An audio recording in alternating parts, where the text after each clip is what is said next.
자, 같이 한번 봐봅시다. 160쪽, 160쪽부터 같이 한번 봐볼게요. 민준, 까먹었다며. 잘 봐야지. 자, 1번부터 한번 가볼게. 자, 받침에 쓰인 자음 중 실제로 발음되는 것은 7개냐? 라고 이제 물어보는데, 우리가 받침에 쓸 때는 상관이 없어요. 근데 발음할 때는, 자, 7개로 이제 바뀌어요. 그 7개가 가느다란 물방울 이렇게 해서 이것 중에 하나로 바뀐다라고 생각을 하면 돼. 그 현상을 뭐라고 하냐면 음절의 끝소리 규칙이라고 해요. 음절의 끝소리 규칙이라고 하고, 같은 말로는 7종성법 이렇게 얘기하기도 해요. 그러면 1번은 맞다라고 봐야겠지, 그치? 2번 가볼게요. 얘랑 얘는 우리가 얘잖아요. 이거는 이중모음이죠, 그쵸? 이중모음인데 이 이중모음은 애로도 발음 가능해요. 오고요.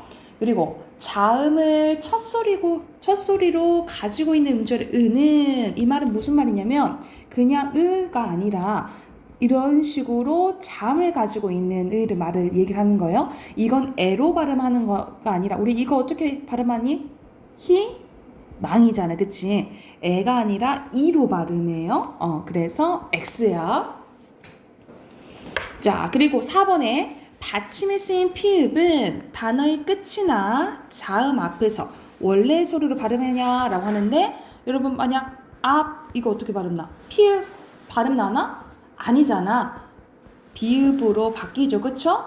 이거는 원래 소리로 발음되지 않죠. 그리고 받침에 쓰인 히읗은 의문에 따라 탈락되기도 하냐라는 건데, 예를 들어서 좋다에 이렇게 있잖아. 뒤에 아가 되면 어떻게 발음나? 우리 좋아 이렇게 발음 안 하잖아, 그치? 이렇게 되죠? 그럼 이거는 탈락 현상이 일어나죠. 이렇게 보시면 돼요. 그래서 XX 오고. 자, 6번 가볼게요. 발음에 해당되는 것을 모두 찾아 V 표시하래. 자, 아까 전에 그랬잖아. 이중모음 얘는 애도 가능하고 얘도 가능하다 했죠, 그렇죠? 둘 다 가능한 거야. 그리고 여기서 여는요. 이거는 우리가 용언에 사용됐을 때, 어미 용언에 사용됐을 때는 이거는 무조건 이중모음이 아니라 단모음으로 발음돼요. 그래서 처 이런 식으로 발음되거든요. 그래서 첫 번째 것만 해당돼. 첫 번째 것만.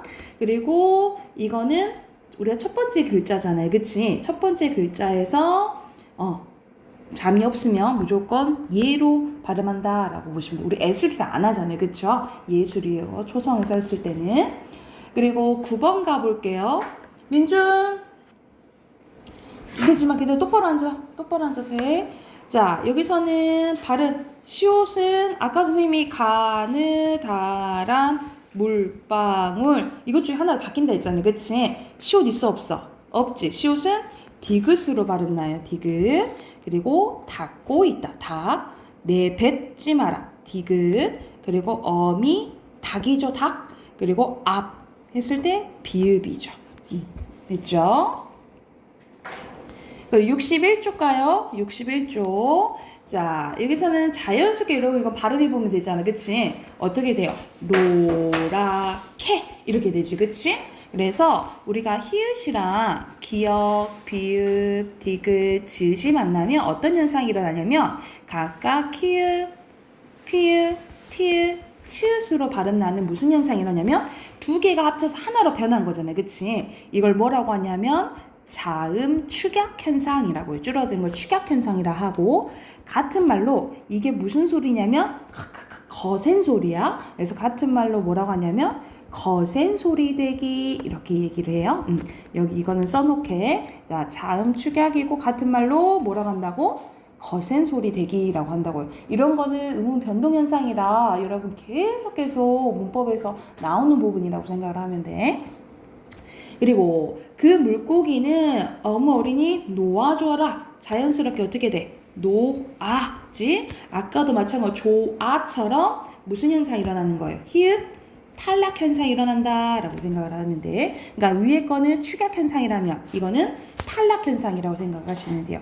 왜냐하면 우리가 간단히 설명해주면 의문의 변동 현상이 일어나는데, 이 의문의 변동 현상은 의문과 의문이 만나서 변한 현상이잖아. 이게 일어난 이유는 다 발음을 편하게 하기 위해서예요. 그래서 크게 현상이 4가지가 있어요. 바뀌는, 교체, 그리고 방금 했던 축약, 그리고 탈락, 들어가는 첨가 현상, 이렇게 크게 4가지가 있어. 우리 아까 선생님이 가느다란 물방울 했던 거 음절의 끝소리 규칙이라 했지, 그치? 음절의 끝소리 규칙은 바뀌는 거니까 어디에 속하냐면 교체에 속해요. 이런 식으로 이 현상이 발음 관련있다라고 생각을 하면 돼. 자, 그리고 이것도 발음 쓰는 거지, 그치? 여기서는 넙이죠, 넙. 그리고 자연스럽게 싼네 이렇게 되잖아. 싼.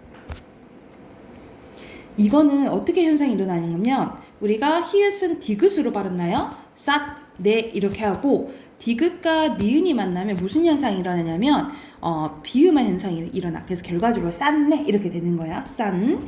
그리고 여기서는 이렇게 히읗과 디귿이 만났죠. 그러면은 선생님이 줄어드는 현상, 거센 소리 되게 된다 했지, 그치? 그래서 올, 그리고 뒤에는 된 소리 나니까 얹고 이렇게 발음난다라고 생각하시면 돼요. 민준 다 썼어요. 얼른 좀 바빠야 되는데.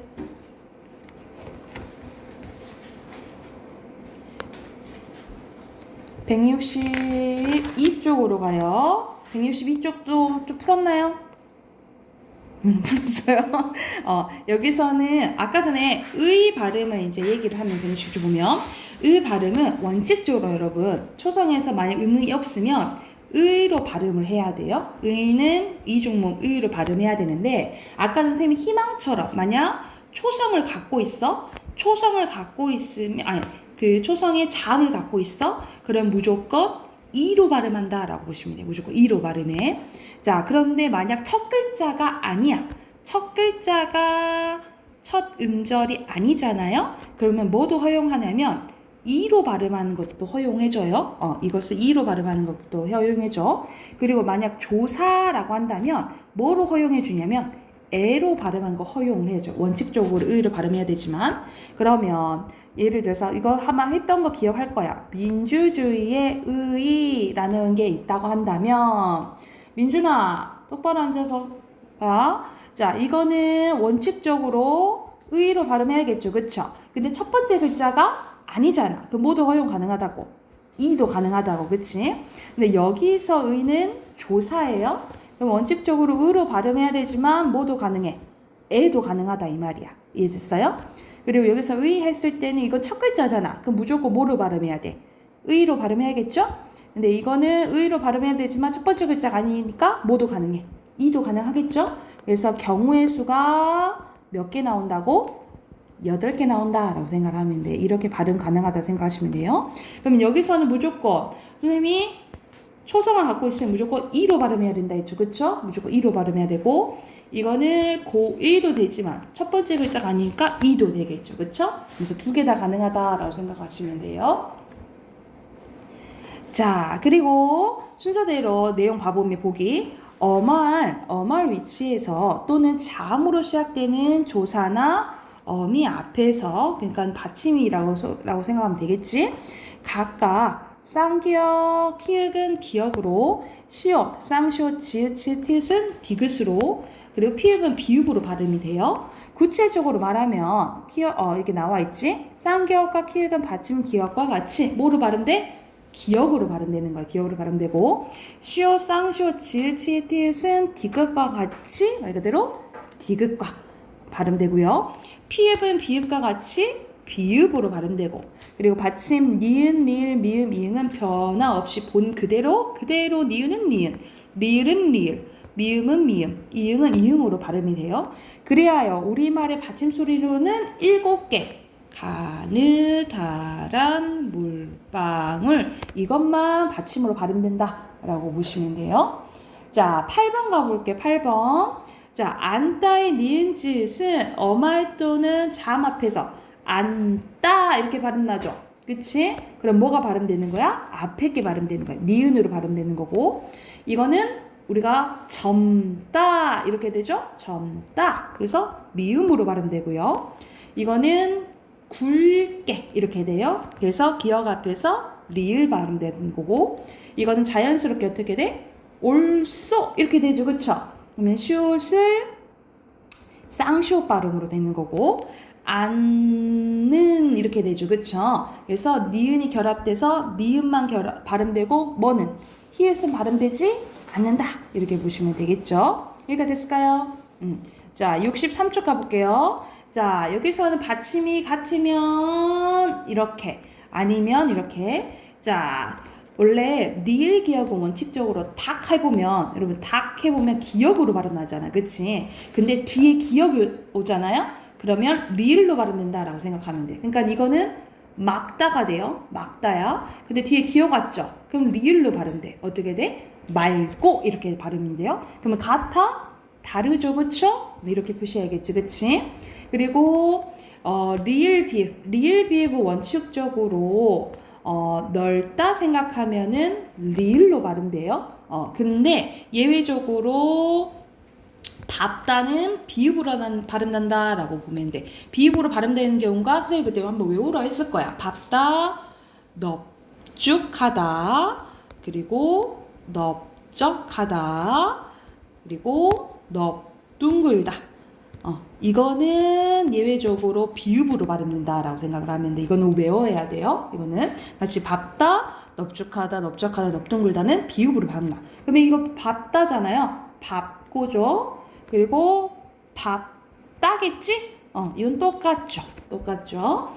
그리고 여기서는 밥, 그리고 여기서는 밭이죠. 이것도 다르죠. 됐을까요? 자, 그리고 밑줄친 발음, 집고죠. 집. 그리고 글적이다죠. 아니, 리을 기억은 기억의 원칙이라 했죠, 선생님이? 극적이다죠. 극적이다. 그리고 찌어, 히읗 탈락돼요. 찌어, 뒤에 모으면. 그리고 근데 리을 기억 뒤에 기억이 오면 리을로 발음된다 했죠? 밝게야, 밝게. 그리고 옷이죠. 얘가 됐을까요? 자, 그럼 거의 문법책이 거의 마무리가 돼서 여러분 지금 책이 문법 연습 1이잖아요. 다음 주까지 문법 연습 2로 사오게요. 준비해오게요. 문법 연습 2로. 그리고 문학책 펴봅시다. 우리 문학 해봅시다. 문학책 몇 쪽 펴시면 되냐면 34쪽 펴시면 돼요. 34쪽. 34쪽 할차 맞죠? 자, 여기서 오늘은 그렇게 어려운 시는 아니에요. 어려운 시는 아닌데, 자, 백석의 고향이라는 시예요. 그러면 또 고향 하면은 주된 정서가 뭘까? 그 고향을 그리워하는 거, 그치? 그리워하는 게 많이 나오겠지. 그 말 그대로 그리움 얘기를 하는 거야. 자, 백석은 일제강점기 때 사람이야. 1900 근데 한 30년, 40년 생각하면 되는데 이때 당시 일제강점기 때 당연히 일제에 대한 저항 이렇게 얘기하는 경우도 있지만 우리나라가 지금 살기가 어렵다 보니까 아예 일본으로 가거나 아니면은 저기 중국 가거나 러시아 가거나 이런 사람들이 많았다라는 거야. 그래서 가족들의 가족 공동체가 해체되는 경우가 많았어요. 해체되니까 당연히 서로에 대해서 그리워하고 그러한 내용을 많이 쓴 시인이 백석 시인이라고 생각을 하면 돼. 그래서 이제 고향의 그리움 얘기하게 나오겠지. 한번 봐볼게요. 나는 시작 화자가 직접적으로 나타나 있네, 그지? 나는 북간에 혼자 알아 누워서 여기서는 북간은 함경도에 우리 지금은 북한에 있는 부분이죠. 함경도에 이제 다른 말이라고 생각하면 돼. 혼자 알아 누워서 난 지금 혼자 있는 거야. 그러니까 화자의 처지는 지금 외로운 처진 거죠, 그치? 이렇게 외로운데 게다가 더 아프기까지 그러면 더 힘들겠잖아, 그치? 이런 처진 거야. 어느 아침 의원을 의사를 보러 간 거예요. 의원은 열애 같은 상을 하고 뭐뭐 같은 무슨 직유법이지, 그치? 열에는 석가모니 생각을 하시면 돼요. 부처같이. 열애 같은 상을 하고, 관공에 수염을 들여서, 우리가 관공은 우리가 관우 생각을 하면 돼. 우리 삼국지에 나오는 엄청 큰 장군 있잖아. 수염 엄청 길고, 그런 상황 생각하면 되겠죠? 먼 옛저 어느 나라 신성 같다라는 거야. 여기도 직유법 나왔네. 그래서 여기서는 의원의 겉모습이 이제 상상이 되죠? 그래서 의원의 외양묘사가 나와 있다라고 보면 돼. 자, 새끼 손톱 길게 도는 손을 내어 묵묵하니 한참 맥을 짚더니 문득 물어서 고향이 어디냐라고 물었다라는 거야. 고향이 어디냐 물었다는 거야. 여기서부터 나와 의원의 대화가 나온다라고 보시면 돼요. 나와 의원의 대화가 나온다라고 생각하면 돼. 문득 물어. 고향 어디냐 물어보니까 평안도 정주입니다 라고 대답을 했대. 그러면은 누구 고향인데? 라고 얘기를 했다라는 거야. 그럼 그 아무개 씨를 아느냐? 라고 물어보니까 의원이 빙긋이 웃음을 띠고 막역지간이라고 수염을 썼다라는 거죠. 걔랑 나 완전 짱친이지 라고 얘기를 했다 이 말이야. 그래서 그분은 내가 아버지로 섬기는 분인데 나도 각별한 사이다 라고 대답을 했다라는 거야. 그래서 의원이 또다시 넌지시 웃고, 여기까지가 대화예요. 여기까지 표시하시면 되겠죠. 말없이 팔을 잡아 맥을 보는데 아까 맥을 보는 거랑 지금 맥을 보는 거랑 느낌이 달랐다라는 거야. 왜냐면 아는 사람 우리 보통 누구 안다 하면 반갑잖아, 그치? 근데 게다가 지금 외로운 처지에 있으니까 그 사람 안다 하니까 더 가까워지는 거죠. 그래서 손길은 따스하고 부드럽게 느껴졌대요. 그러니까는 뭘 느낀 거야? 약간 고향 사람 따뜻한 정을 느꼈다라고 보면 되겠죠. 그래서 여기서는 아까 전에는 외양묘사 했으니까 시각적 심상 쓰였잖아, 그치? 여기서는 촉각적 심상 쓰였다라고 보시면 돼요. 그러면 만약 보기에서 다양한 심상이 쓰였다라면 맞다라고 보시면 돼요. 보통 2가지 이상 쓰이면 다양한 심상이 쓰였다라고 본다라고 보면 돼. 고향도 아버지 친구도 다 있었대. 그러니까 의원의 손길을 통해서 뭘 떠올리게 된 거예요? 고향을 떠올리게 됐다 라고 보면 되겠지. 그래서 여기서는 이제 타 지역에서 고향을 그리워하는 시를 썼다라고 보면 돼. 자, 그러면 옆에 정리된 거 봐보자. 시적 화자는 북간이 홀로 알아 누워서 의원을 만나게 나고요. 시적 대상은 의원, 정서는 외로, 그리고 마지막에 그리움과 따뜻함에 대해서 얘기했다라고 보시면 되겠죠. 그리고 아무개 씨는 화자와 의원의 매개체, 이어준 매개체고, 의원과 손길은 고향을 떠올리게 하는 매개체죠. 그리고 선생님이 표시해줬잖아. 나와 의원의 대화가 나와 있죠, 그쵸? 그래서 대화 형식이고요. 그리고 열애 같은 상, 신성 같은데 직유법 쓰였고, 마지막에 촉각적 심상 쓰였다라고 보시면 돼요. 꽤 어렵지 않죠, 그쵸? 해당하는 문제 풀어볼게요. 35쪽부터 37쪽까지 문제 풀고 답 확인해 볼게요.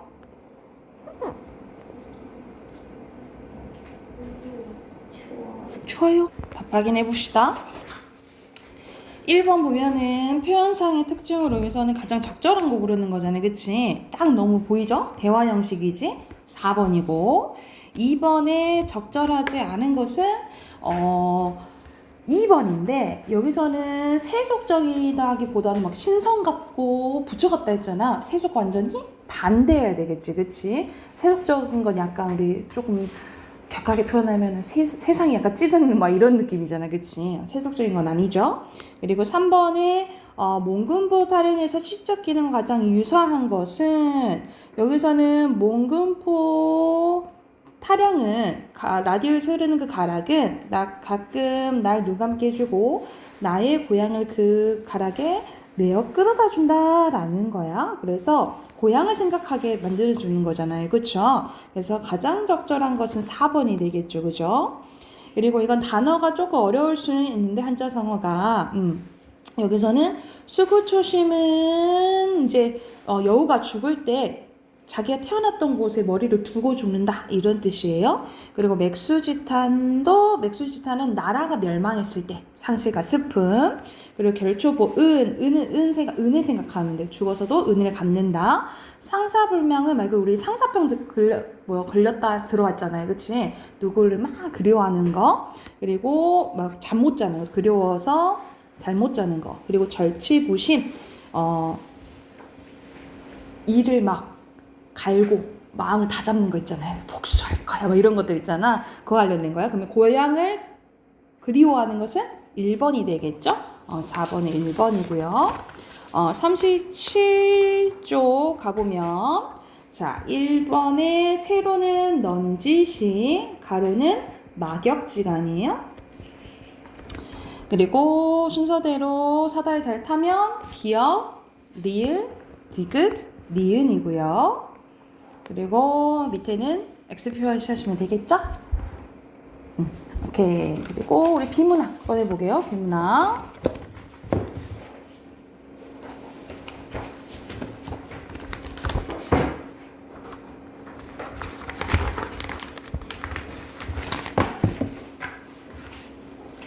비문학 아마 8대2 할 차례일 건데 맞죠? 지금부터 문제 풀어보게. 54쪽부터 58쪽까지 문제 풀고 같이 한번 봐볼게요.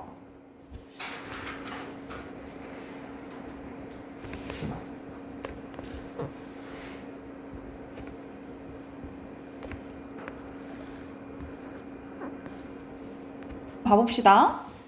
문단 표시 안 했으면 문단 표시 하시고, 김민준 씨 펜 들고. 자, 여기서는 초콜릿이 당긴 힘들 때 당기는 이유에 대해서 나오는데, 왜 몸이 힘들거나 정신적으로 지칠 때 초콜릿이나 사탕처럼 단 음식이 먹고 싶을까? 바로 포도당 때문인데, 초콜릿과 같은 단 음식에는 포도당이 많이 함유되어 있는데, 포도당은 우리 몸에서 에너지로 사용되는 ATP를 합성하는 필수적인 요소래요. 인간을 포함한 모든 동물은 포도당과 산소를 이용하여 ATP를 만드는데, 우리의 몸은 필요에 따라 ATP를 분해할 때 방출되는 에너지를 이용하여 운동을 하고 체온을 유지한다 라고 나와 있죠. 그래서 여기서 우리 몸에 약간 필요한 게, 에너지로 표현하는 게 뭐라는 거야? 이 포도당이라는 거죠. 그쵸? 그래서 그거와 관련된 것은 여기가 중심 문장이라고 보시면 돼요. 여기가 중심 문장이고, 핵심어는 포도당이 되겠죠. 한편 우리 체중의 2%에 불과한 뇌는 우리가 소모하는 에너지 20%를 사용하는데, 이는 온몸의 근육이 사용하는 양과 동일한 정도 돼요.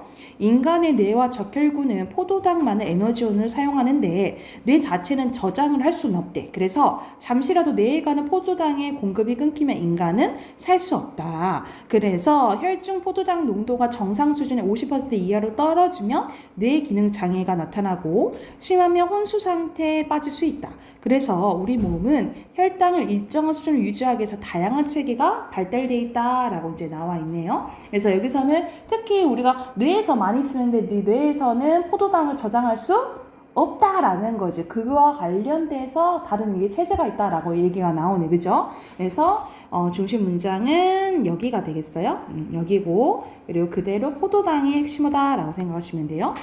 이러한 우리 몸의 특성을 고려하면 우리가 몸이 힘들거나 정신적으로 지칠 때 초콜릿이나 사탕과 같이 단 음식을 찾게 되는 이유는 포도당을 섭취하기 위해서라고 할 수 있다.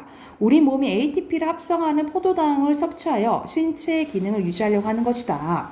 또 포도당을 섭취하면 뇌에서 행복 호르몬인 세로토닌이 분비되는데, 이 호르몬 덕분에 심리는 안정되고 행복감을 이제 증가시켜준다라고 보면 되겠죠. 그래서 여기서는 우리가 왜 포도당, 초콜릿이 땡기는지 그 이유가 나와 있죠, 그치? 그래서 여기가 중심 문장, 핵심은 그대로 포도당이라고 보시면 돼요. 그래서 선생님도 일을 하다 보면 우리가 선생님은 이제 말을 많이 몸을 움직이는 게 아니고 말을 많이 하잖아요. 말을 많이 하니까 뭐 말을 하다 보면 이제 머리도 막 쓰겠죠. 그래서 평소 같은 괜찮은데, 만약 밥도 못 먹고 막 연달아 막 수업을 연속해, 그러면 진짜 언제는 정신이 막 혼미해요. 정신이 혼미할 때 있거든. 그때 진짜 당이 뭐 초콜릿이나 사탕 같은 거 있잖아요. 그게 땡기더라고요. 그러니까 뭐라도 과자를 하나 먹으면 좀 괜찮고 이러더라고요. 그러니까 여러분도 이제 공부를 하니까 머리를 많이 쓸 거 아니야. 그럴 때 이제 하나씩 챙겨서 먹어두면 되게 좋겠죠. 특히 아침에 약간 머리를 깨우려면 초콜릿 하나씩 먹는 게 괜찮다. 지금 바로 충전은 아니지.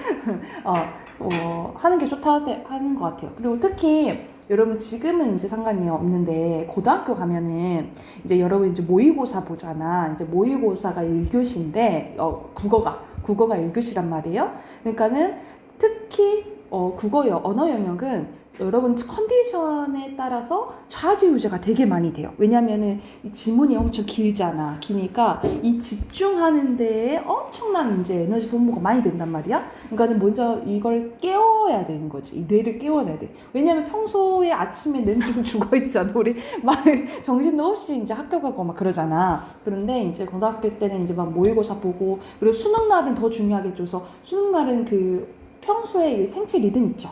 이런 것을 이게 되게 중요해서 왜냐면 그 하루에 여러분의 이제 성적이랑 대학이 이제 좌지우지 이제 되는 거잖아. 그래서 그 1년 사람의 생체 리듬을 이제 무시 못하기 때문에 1년 동안 그걸 이제 관리를 하는 거지. 왜냐면 그 컨디션 조절을 많이 하는 거예요. 그래서 그런 말 하잖아. 고3이 막 상전이다라고 얘기하잖아. 근데 그런 이유가 컨디션 조절 그렇게 해야 되기 때문에 왜냐면 이제 1년 동안 이제 그걸 만들어 놔야겠죠. 길게는 이제 3년 동안이겠지. 그치. 고1 때부터 고3까지 이제 생각을 하면.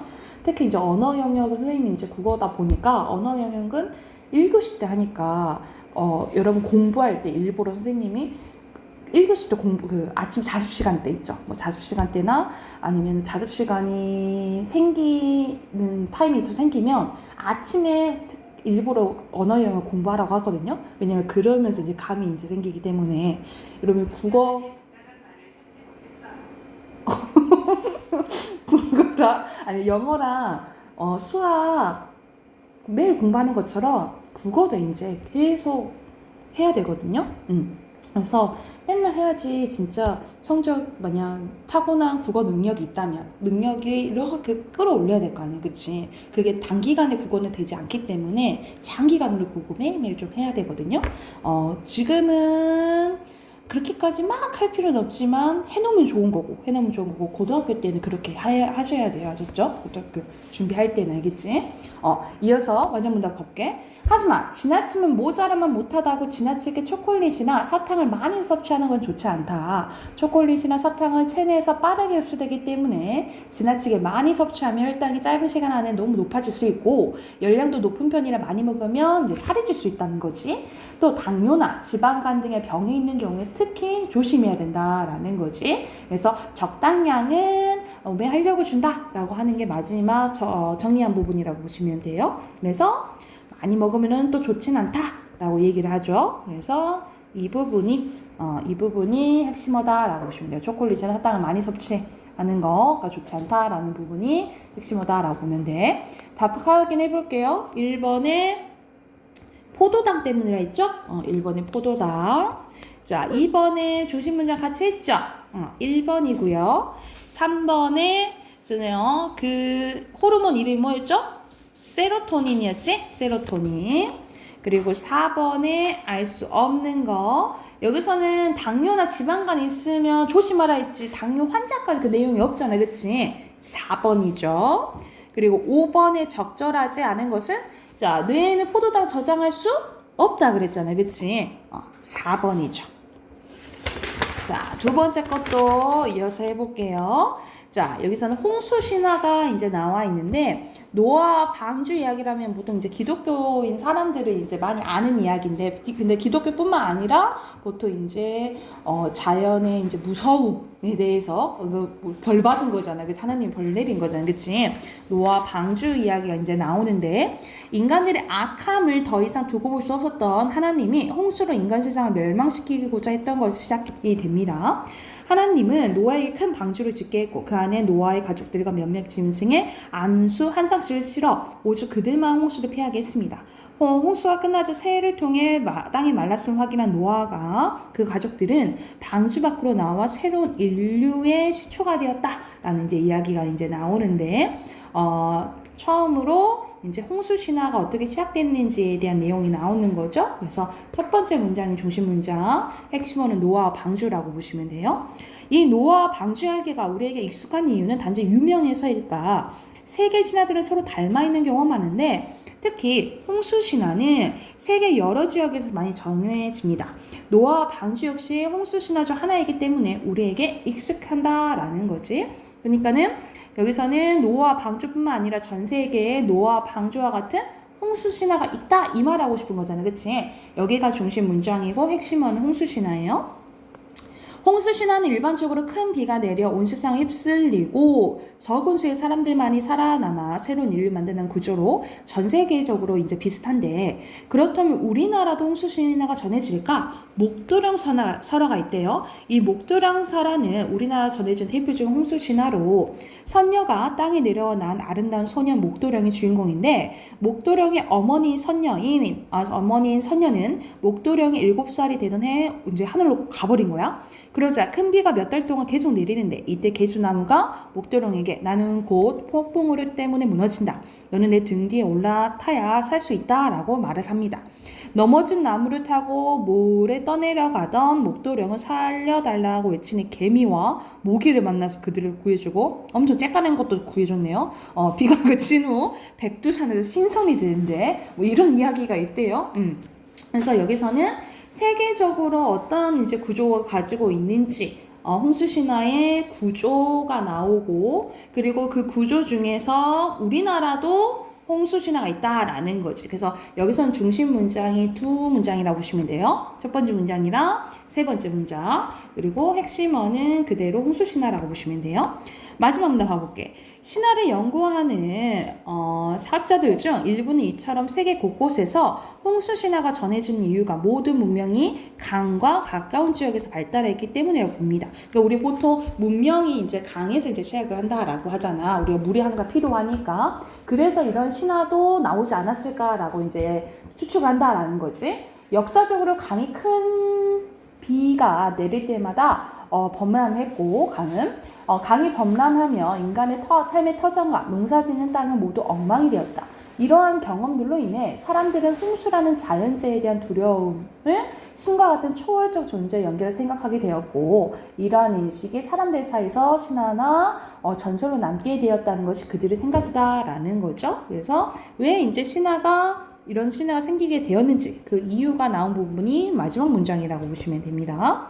그리고 홍수 신화가 핵심어 그대로라고 생각하시면 돼요. 그러면 답 확인해 볼게. 6번에 그대로 홍수 신화겠죠? 홍수 신화고. 자, 7번의 중심 문장 3번이고요. 8번에 여기서는 적절한 것은 왜 홍수 신화의 사례들 나오잖아요. 그치? 특히 우리나라 거 나오잖아요. 3번이죠. 그리고 9번에 기역과 니은에 대한 설명으로 적절하지 않은 것은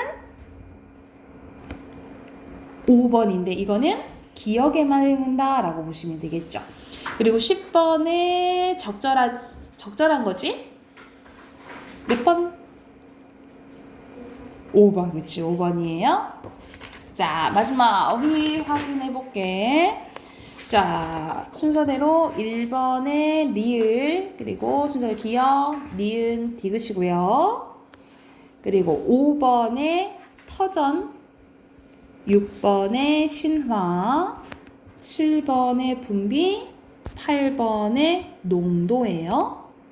그리고 9번에 절충안, 10번에 혼수 상태, 11번에 초월적, 12번에 범람, 그리고 13번에 자부심이에요. 그리고 14번에 상반되는 건 반대되는 거, 그쵸? 그리고 함유된 건 포함되어 있는 거. 이해가 됐을까요? 그러면은 여기까지 하고, 선생님 숙제는 오늘 안 내줄게. 시험 끝난 지 얼마 안 됐으니까. 그래서 내일 이어서 문학이랑 비문학하고 문법은 끝났잖아요. 선생님이 내일은 선생님 문법 좀 할 수 있는 부분 프린트를 줄 테니까 다음 주까지 그 순마 2 준비해 오시면 돼요. 심화로. 아셨죠? 오케이.